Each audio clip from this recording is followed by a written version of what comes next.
కదా రాజ్యసభ సభ్యులకైతే నాకు తెలిసి ఇంకో 2-3 సంవత్సరాల పాటు వాళ్ళకి పదవీ కాలం కూడా ఉంది కదా, వాళ్ళు కూడా చిచిచి జగన్మోహన్ రెడ్డి పాలన, చిచిచి జగన్మోహన్ రెడ్డి అని చెప్పి అన్నారు సార్. మీరు అలా నమ్మకం నిజంగానే అన్నారు కదా, కందకాలు తవ్వి అందులో కూర్చోబెడుతున్నారు. ఎగ్జాంపుల్ కూడా చెప్తా, మొన్న 3వ తారీఖున సిద్ధం సభ అన్నారు బాపట్లో, తర్వాత లేదండి మేము 10వ తారీఖున పెట్టుకుంటామండి అన్నారు.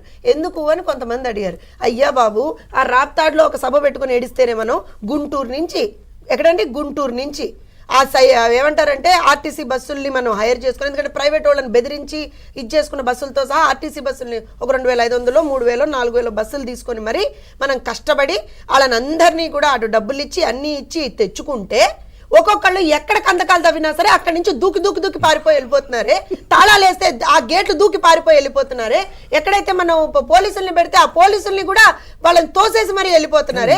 సో మేము రేపు పొద్దున బాపట్లో సబ్ పెడితే అండి, మేము ఇక్కడి నుంచి జనాలు తీసుకురాలేదు సార్, మీరు అర్థం చేసుకోవాలి. వాళ్ళు ఎక్కడి నుంచి జనాలు తెచ్చుకున్నారు, మీరు వినండి ఆ మాట. నన్ను మీరు బ్రేక్ చేయకండి, ఎందుకంటే వాళ్ళకి ఆ విషయం పాపం వాళ్ళకు కూడా తెలుసు. శ్రీకాకుళం అవతల పలాస్ ఉంది చూసారా, లాస్ట్ బార్డర్ మనది, దాన్ని దాటిన తర్వాత ఒరిస్సా ఉంటుందండి. ఒరిస్సా నుంచి వీలైతే వెస్ట్ బెంగాల్ నుంచి కూడా జనాన్ని తెచ్చుకోవాలి. వాళ్ళు టైం పడుతుంది సార్, 3వ తారీఖు నుంచి 10వ తారీఖు వరకు, అందుకని వాళ్ళు టైం తీసుకున్నారు. మళ్ళీ అక్కడ మళ్ళీ ఇదే దిక్కుమాలిన ఎలివేషన్స్ వాళ్ళ సోషల్ మీడియాలో. 10వ తారీఖు గుర్తుపెట్టుకోండి, సిద్ధంగా ఉన్నారా?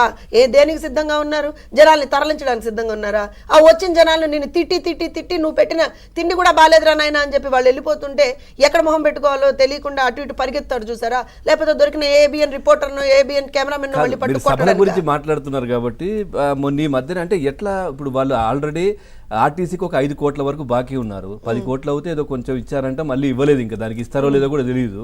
మీకు ఆర్టీసీ బస్సులు ఇవ్వట్లేదు, మళ్ళీ తర్వాత ప్రైవేట్ బస్సులు కూడా, స్కూల్ బస్సులు మీకు ఇస్తే కూడా వాళ్ళని బెదిరిస్తున్నారు, ఇస్తే మళ్ళీ మీ స్కూల్ ఉండదని చెప్పేసి. అయినా కానీ జనాలు ఎట్లా వస్తున్నారు?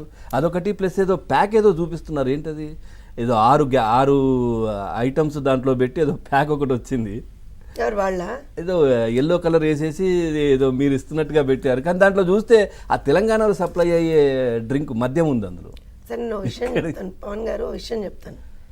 వాళ్ళ డెస్పరేషన్, వాళ్ళ ఫ్రస్ట్రేషన్ ఏ లెవెల్కి వెళ్ళిపోయింది అని అంటే, నిజంగా చెప్తాను, ఏ లెవెల్కి వెళ్ళిపోయింది అంటే they are unable to digest the fact that Telugu Desam, Janasena, రేపొద్దున బీజేపీ కూడా కలిసాయి, అయిపోయింది, మా పని అయిపోయింది, మా సినిమాకి ఎండ్ కార్డ్ పనిపోయింది, ఇప్పుడు ఎలా అనేటువంటి ఆలోచనలో వాళ్ళకి ఎక్కడ బుర్ర అసలే లేదు. అక్కడ తెలంగాణలో మాట్లాడాలంటే కొంతమంది నా తెలంగాణ స్నేహితులు చెప్తారు కోడి దిమాగ్ అంటారు అనమాట. అసలు అక్కడే బుర్రే లేదు. అక్కడ ఆ లేని బుర్రల్లో మళ్ళీ కొంచెం ఎంతో కొంత పెట్టే ఆలోచన తెచ్చుకొని పాపం ఎంతో కొంత బుర్ర పెడదామని చెప్పి ఆలోచన చేసి ఏం చేద్దామని. సార్ మీకు తెలుసు కదా, నెల లక్షల జీతాలు ఇచ్చే సలహాదారులు ఉన్నారు కదా, ఆ సలహాదారులు ఈ దిక్కుమాల సలహాలు ఇస్తారు వాళ్ళు. అండ్ దాంతోపాటుగా సజ్జల గారి తనయుడు, ఇంకో సజ్జల, ఇక మళ్ళీ మా RRR గారి భాషలో చెప్తే ఆయన చెప్పొచ్చు, మేము చెప్పకూడదు కాబట్టి నోరు మూసుకుంటాం. కానీ అలాంటి వ్యక్తి ఈ ఫేక్ ప్రచారాలకు 24 గంటలు కూడా తెరదీస్తూ ఉంటారనమాట. సో వాళ్ళకి they cannot survive, they cannot survive అండి. మీరు దాన్ని పెద్దగా మనం ఏమంటారంటే జనాలు చూసి చిచి అనుకుంటున్నారు. 100%. ఎందుకంటే వాళ్ళు ఫేక్ ప్రచారాలు చెయ్యకపోతే, ఫేక్ పబ్లిసిటీలు చెయ్యకపోతే, ఫేక్ గా ఇలాంటివి పెట్టకపోతే వాళ్ళకి మనుగడ లేదు సార్. మొదటిసారి ఈ నెల 7న అమిత్ షాని కలిసి వచ్చినప్పుడు ఏదో యోగా చేస్తున్నటువంటి ఫోటో తీసేసి ఆయన కాలు మొక్కుతున్నట్టు ఇవన్నీ క్లియర్ గా అక్కడ మీటింగ్ కూడా అవ్వలేదు, కలవని కూడా లేదు, ఫోటోలు కూడా వచ్చాయి. నేను ఒక విషయం చెప్తా, పచ్చ కామెర్ల వాడికి ఊరంతా పచ్చగా కనపడుతుంది. వాళ్ళు 24 గంటలు మరి కాళ్ళు పట్టుకొని బతిలాడారో ఏం చేశారో తెలియదు కదా, అందుకని వాళ్ళు చేసిందే ప్రతి వాళ్ళు చేస్తారనుకుంటారు. నేను ఒకటి చెప్తున్నానండి, ఇటు తెలుగుదేశం పార్టీ కావచ్చు, జనసేన పార్టీ కావచ్చు, మా థాట్ ప్రాసెస్ చాలా క్లియర్గా ఉంది. మేము ప్రజల కోసం పనిచేస్తున్నాం.